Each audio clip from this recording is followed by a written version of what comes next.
Hello বন্ধুরা, এখন দেখো আমরা একটা চেনা জানা শাক নিয়ে এসেছি। এটা পুঁই শাক। এর পাতাগুলোকে আমি ছাড়িয়ে নিচ্ছি। ছাড়িয়ে এভাবে নিয়ে নেব।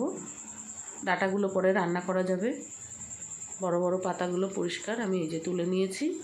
এভাবে কয়েকটা পাতা তুলে নিয়ে আমি ধুয়ে কেটে নিয়েছি। দেখো, পেঁয়াজ কুচি, লঙ্কা কুচি, বিশেষ কিছু লাগে না এটায়। এই যে এবার আমি দেব বেসন, 4 চামচ বেসন দেব।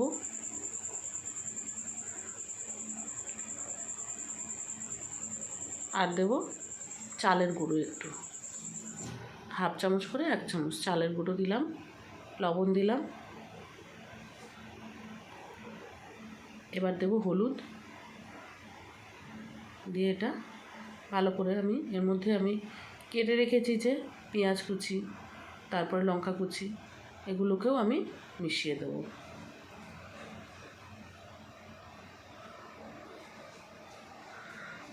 মিশিয়ে হালকা করে অল্প জল দেব।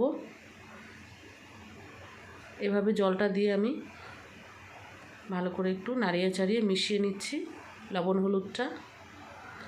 এবার কেটে রাখা পুঁই শাকের পাতাগুলো এর সঙ্গে আমি মিশিয়ে দেব। এবার আমি হাত দিয়ে এটাকে ভালো করে মেখে নেব, তাহলে পাতাগুলো খুব সুন্দরভাবে নরম হয়ে যাবে। এই পাতাতে জল ছাড়ে বলে আমি আগের থেকেই জলটা কম দিয়েছি বেসনে। এইভাবে ভালো করে আমি হাত দিয়ে ম্যারিনেট করে ঢেকে রাখলাম। এবার আমি প্যানে তেল দিয়েছি, তেলটা গরম হবে। তেল গরম হয়ে গেছে। এবার ঢেকে রাখা দেখুন পেস্টটা কত সুন্দর একটা সফট, সুন্দর একটা মাখা হয়েছে। এটা এবার আস্তে আস্তে এরকম চ্যাপটা চ্যাপটা করে আমি তেলের উপরে ছেড়ে দেব। এইভাবে এক এক করে আমি সব কটা বড়াকে কড়াইতে দিয়ে দেব। সব দিয়েছি, ভাজা হচ্ছে ভালোভাবে। এবার এক পাশ হয়ে গেলে আমি ঘুরিয়ে দেব।